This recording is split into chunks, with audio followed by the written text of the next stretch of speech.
I'm sure that everybody's heard this piece of advice that is given to aspiring writers, which is write what you know. And it's good advice. If you can write with authority about a subject, that authenticity will just come through in the book or the article or whatever it might be.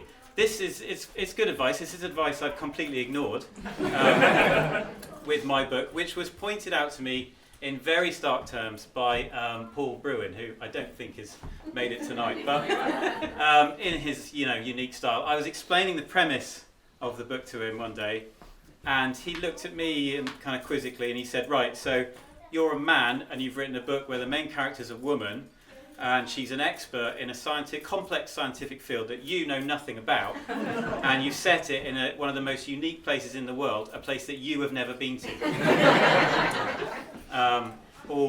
All true. Hence, you can all look forward to my second book next year about a skinny guy with glasses who lives in Stanley and knows an annoying amount about Formula One. We're here tonight at the launch of my first novel.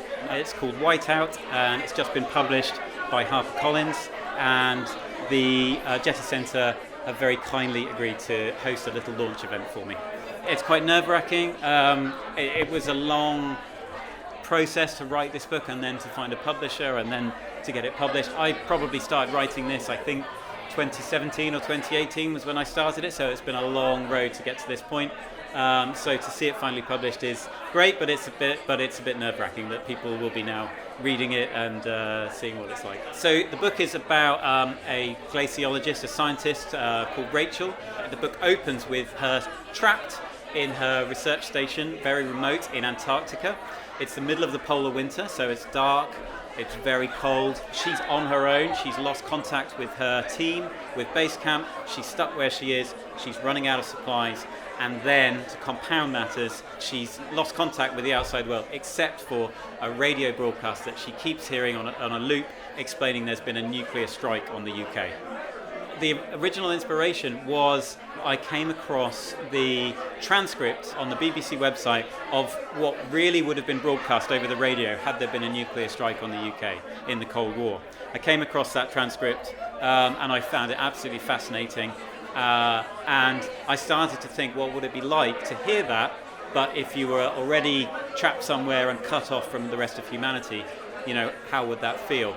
And that was really the spark of it, and then I had to research the rest of it. I'd always thought Antarctica would be a great place to set a thriller because of the isolation and the conditions and the scenery. So I just kind of put those two things together. And what I'm really pleased about is that transcript that I read is the first part of the novel. I got permission from the BBC to use the real words. So the opening chapter, you're reading the words that would have been broadcast in the event of a nuclear strike in the UK. I think the opening does the talking for me. I think if you read the first chapter, which is very short, but it really hopefully puts you in her position, which at that point is very bleak indeed.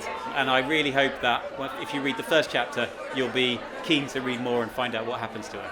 So when I signed with the publisher for this book, they gave me a 2-book deal, so this one and one that I hadn't yet written. So I'm working on that at the moment. That will be coming out this time next year. It's not a sequel, it's a different book entirely. There are some similarities, but that's keeping me busy at the moment.